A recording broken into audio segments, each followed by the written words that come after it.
Hey YouTube, I thought I'd give you a thoughts and impressions video on a game I've been playing for actually a shitload of years, but I like to pick up every now and again, and that game is Art of Fighting 2 for the Neo Geo, AES, MVS, and actual CD.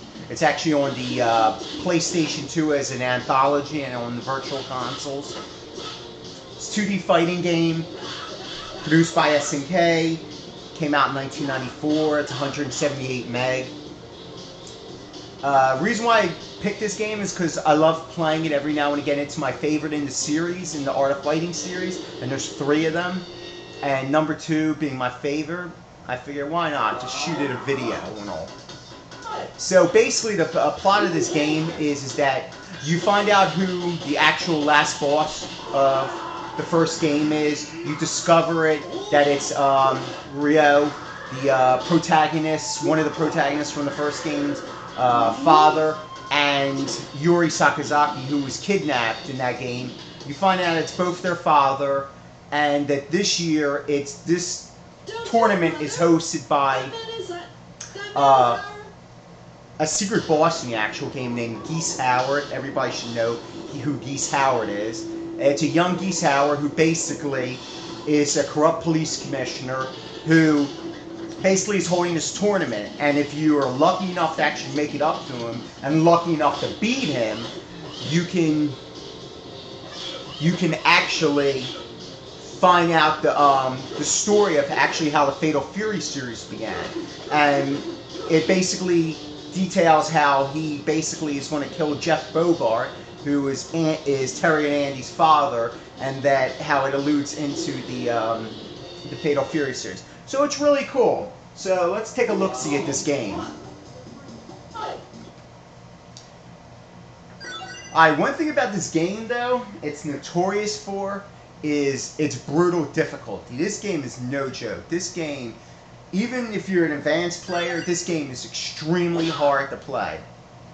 This game is the first game or series to actually feature the zoom in, zoom out feature. Basically the scaling of the camera and the rage gauge, and basically doing the super death moves. So it's one of the first games to actually feature that. And in this game, which is different, is in the first game there was only 2 selectable fighters. Here you have a variety. So it's really cool. And you'll notice, if some of you, that some of these appear in other SNK games. So it's really cool. The first thing you're going to notice, though, is the massive size of the characters. Like one of the biggest characters in a fighting game. Very detailed. And very colorful.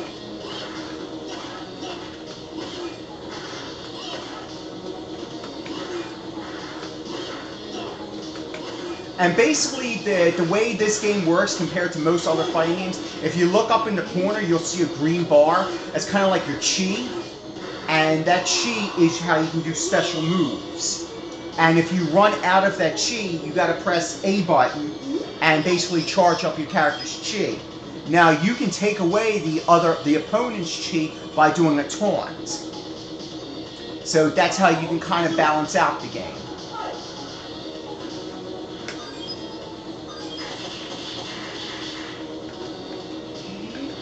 And that's your taunt right there, which left me open.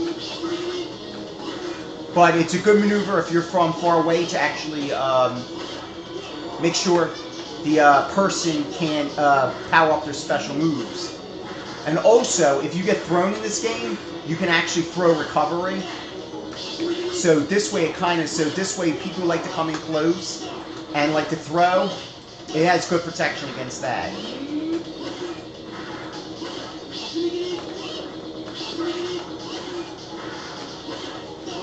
Now the combat is kind of similar in the sense of Samurai Showdown, in that it's based on strikes. Like who can get the first strike. It's not based on combinations. It's like kind of like getting the first strike in or the first hits in. So it kind of lacks in the combat department. Another problem, really a problem with the game, is one of the biggest complaints, besides the AI being brutal, is control is a bit stiff. And not only the control being a bit stiff, it's kind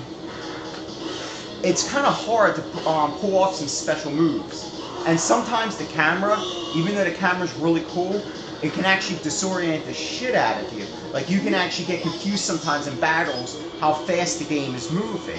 Now, considering this game came out in 1994 and how big the characters are and all the animation that's going on in the background, there's no slowdown in this game, which is really cool, and it shows you the power of the Neo Geo.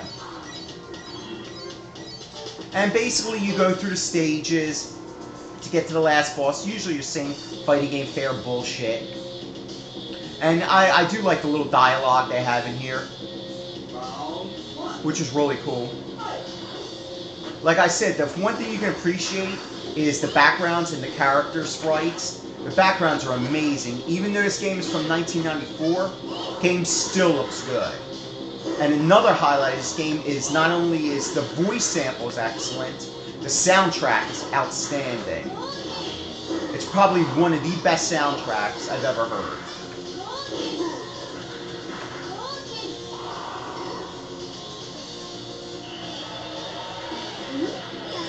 Now, the way they could have improved on this game is probably adding a few more frames of animation to the characters to make their moves come out a bit smoother.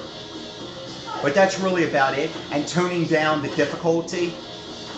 Because for people who are not used to playing fighting games, or are so-so at them, will have a lot of problems advancing in this game.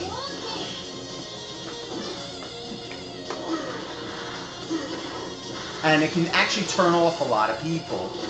But once you get past the difficulty and the so-so controls, the thing is that you can appreciate how good of a fighting game is and appreciate the art and character design.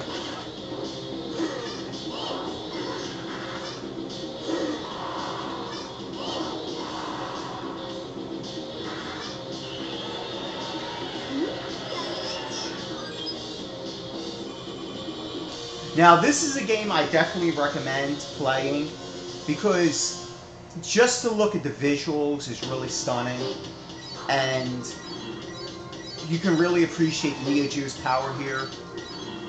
Like I said, the difficulty might turn off some, but you should definitely give this game a try. I always come back to it time and time and again. To me, the game never gets old. Now, just take a listen at the soundtrack.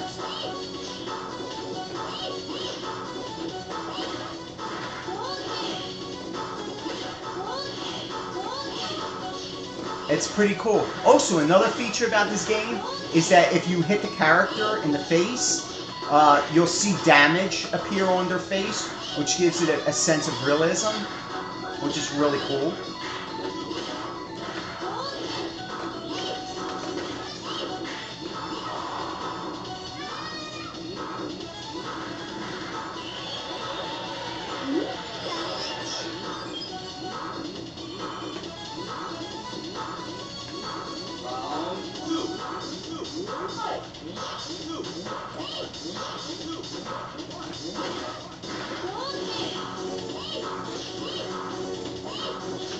Also, if anybody has a Super Famicom, this game actually came out for the Super Famicom.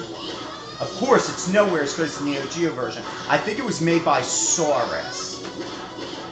And I've seen gameplay videos. I've never personally played it, but it's not actually a bad game.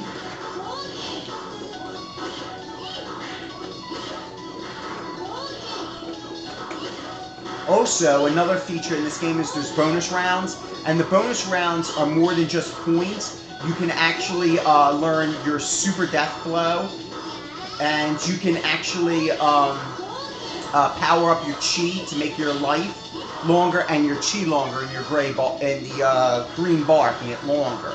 So there is a purpose to the bonus rounds rather than just for points or shits and giggles. So which is really cool. I think there might be a bonus round after this. There you go. So let's say you have the choice of the 3.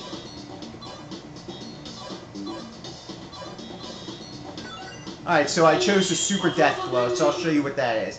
Once you master it and your chi is full, you can actually perform it.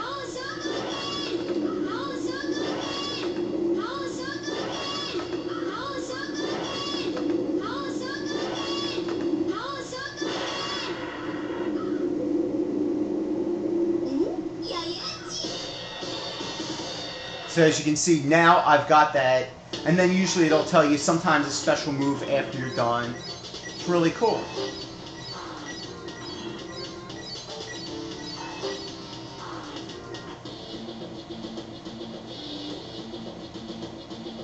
Alright, so I hope you enjoyed this overview. I suggest you highly check this game out. And just the series in general, just check them out. Because it's, like I said, it's a difficult series. They're very hard. Even though the 3rd Art of Fighting is considered by many to be the best in the series, to be honest with you, I actually like this one more. And I do own the 3rd in the series, but like I said, this is the game I always keep coming back to in the series.